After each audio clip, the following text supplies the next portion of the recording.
ভাইয়া আমি শুনেছি মানে শেফালি ওই নামটা নাকি আপনার এক্সের নাম, এটা কি আসলে? আমি শুনেছিলাম আপনার নাকি এক্সের নাম শেফালি। এটা কোন চেহারা ছোট তো কেছে কইলাম না। সবাই তো বলছে যে আপনার এক্সের নাম নাকি শেফালি, আপনি শুনেননি? এটা সম্পূর্ণ মিথ্যা কথা।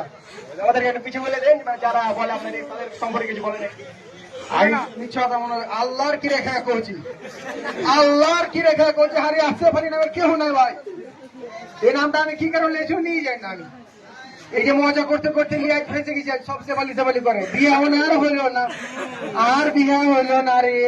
আচ্ছা ভাইয়া একটা সত্য কথা বলবেন? মিছাই কই। আচ্ছা আপনার কি বলে গার্লফ্রেন্ড কয়টা? গার্লফ্রেন্ড আর কোন দেবেন না?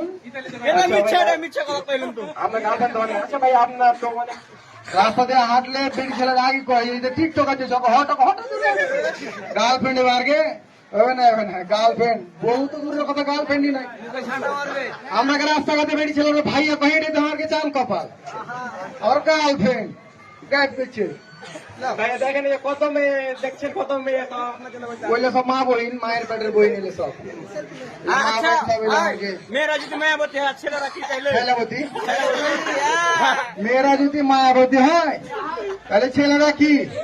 ছেলেরা হচ্ছে ছায়াবতী, তোর মুখে মুখে।